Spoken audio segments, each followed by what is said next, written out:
can sail away. To say Cheyenne Sampson is wise beyond her birthday Take my apples. doesn't begin to explain what this 7-year-old put together in the last year. Today, family and friends drove 6 hours from their home in Washingtonville, New York, to Alexandria, Virginia, to share a message of caring. A year ago, Cheyenne saw the story of a fallen officer on national news. It broke her heart.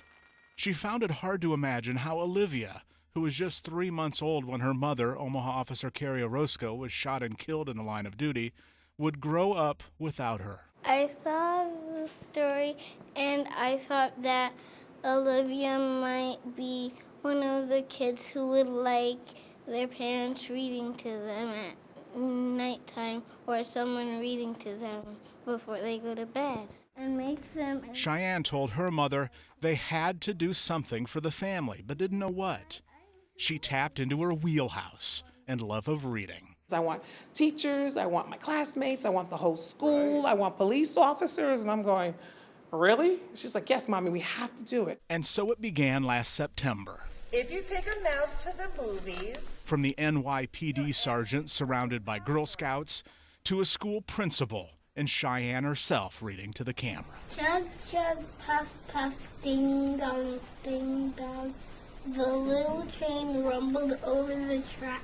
More than 250 people, most of them children, created nearly 7 hours worth of storytelling video. I think that Olivia's family will put it on before she goes to bed, and then she might fall asleep.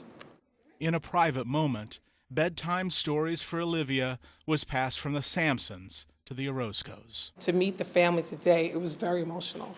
Both sides exchanged gifts. Cheyenne showed us the Girl Scout sash that belonged to Carrie as a girl. Now it's hers. For a little girl to come up with this idea and to rally her community. I'm too old to swing. If it's up to Cheyenne Sampson one day, Olivia will be a pen pal. The end. Good job. In Alexandria, Virginia, with photographer Jim Hinchik, I'm Brian Mastery reporting, WWT6 News. From taps and the wreath-laying ceremony to the 58,000 names in front of them, the Vietnam combat veterans had plenty to digest during their 2 hours at the wall. This brings back, bad memories. There's no escaping the depth of sadness. Omaha Army vet Jim Kelter lost 25 of the 40 men in his platoon in a 1965 ambush. I was wounded. Some of the damage of the fighting in the jungles and the United States' attempts to get rid of the cover with chemicals only reveals itself years later. A lot of the guys are still gone by Agent Orange. There are a lot of what-ifs surfacing on this day. Tony Lugo, he was a wonderful friend of mine. He was from Torrance, California. Got to be a dad, and Red Cross brought out little blue booties for him, and he was so proud of that.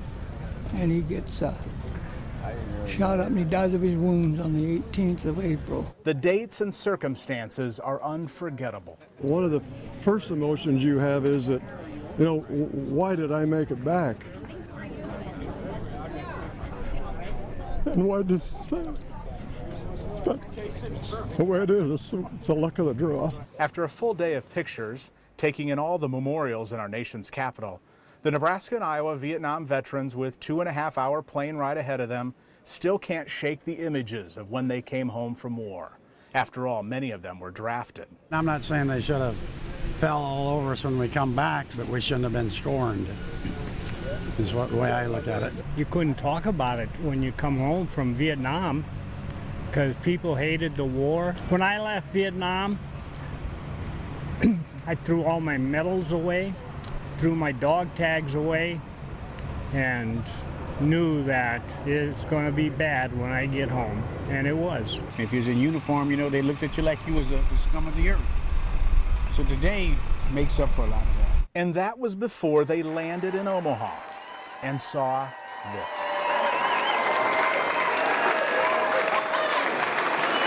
Remember the greeting in D.C. earlier in the day?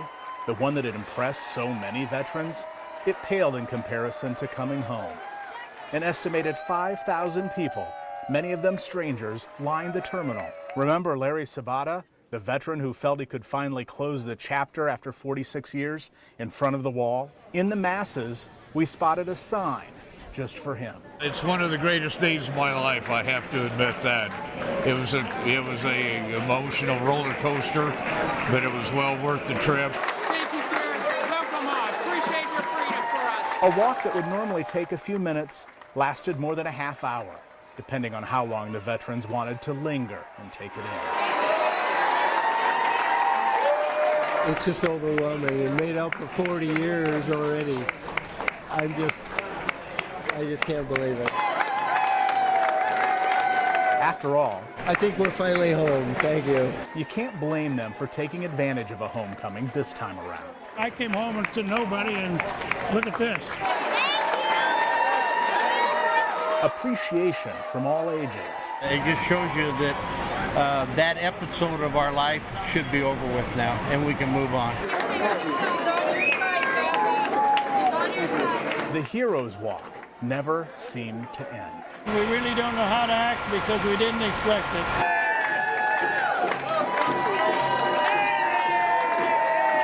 Some veterans would have walked for miles if this was the reception on the other end. They have probably always felt that way, but you don't always see it like this, and it's special. Oh, that is overwhelming. You know, I talked to a couple ladies and they're crying. I says, why are you crying? I'm the one that should be crying. For Marines veteran Joe Nepodal of Omaha, whose life is being threatened by cancer caused by Agent Orange, the reception took him back to that day when he came home from boot camp, December of 1963. I walked out here to see if my dad was here to pick me up, and some clown put a big old noogie right here on my coat. And what are you going to do about it? Nothing. But that's how we were treated back then. So to have something like this is something, really something. I'll never forget this. Let's find him.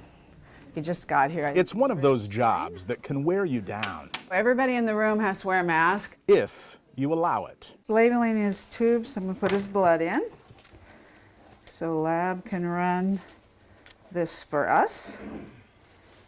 So we know what to do with his chemo today. Claudia Besco. I've been a nurse at Children's for 35 years. Are you ready for me? Works with kids and cancer. They don't dwell on sadness. Everything's good here. You know, they have a bad day and it doesn't last long. Then we're back to laughing and kidding around. I knew you were going to have Packers clothes on today. On this morning, she cleans the port of 10-year-old Garrett Scholes. It's for his medicine, his chemotherapy. Has your port been working good? On average, the hematology oncology clinic team at Children's Hospital sees 25 patients a day. There are days when it is heavy, and when you go home, you know, my kids are all grown now, but when I had kids at home, it was like they might get an extra hug that night. How are you? Good, I've missed you. Kidney cancer brought nurse Claudia and Paul Hayes together. When I was 9 years old, I met her. He's 13 now. So what's with the pink shoes? They're for breast cancer awareness. I've had them for like a year. Have you? Cool. Well, I'm going to find Dr. Lois because she's waiting to see you. Okay. And I'll see you before you leave. Sound good? Yep. Anything else? Nope. Thank you. You're welcome. Did you bring pizza for lunch? I wish. All sorts of emotions, just kind of waiting. Paul and his mom and dad are anxious. What will the results of the latest scan show? This is the longest we've gone since he's been diagnosed with a scan. He used to do them every 3 months, and so his last one was in January. Hello. How are you? After hearing his chest x-ray and ultrasound of his kidney are fine from the doctor, Paul Hayes cuts to the chase. So everything's good? Yeah, everything's great. Your blood counts are normal.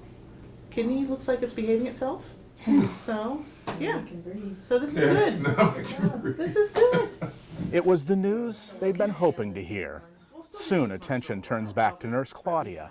There were some rough times, and she helped them get through, helped us all. And her recovery. I was diagnosed with breast cancer in March. How'd you feel about that game Sunday? She applied her uplifting bedside manner to herself. Just because I know a lot of kids that have cancer, I mean, that doesn't mean I shouldn't get it.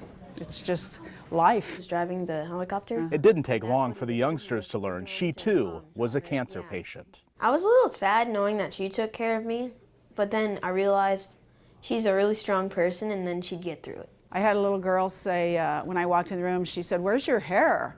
And then I said, "Well, I had treatment just like you and my hair fell out." She said, "But you work here." It's all coming back. This is the first I've seen her since I knew she had cancer. And it's like, "What, you going to my barber now?" She just started laughing. But no, it's good to see her. Her patients offered support and kind notes collected in this scrapbook. I got a lot of hugs, a lot of prayers, a lot of well wishes. Paul Hayes wrote, "I know things can never give you the fun and memories you have given me, so for that, I thank you." You kind of see the big picture, you know, what's important and what's not important, and so, but you know, the good days outweigh the bad days, you know, 1,000,000 to 1. I think that's the most important thing, is helping other people.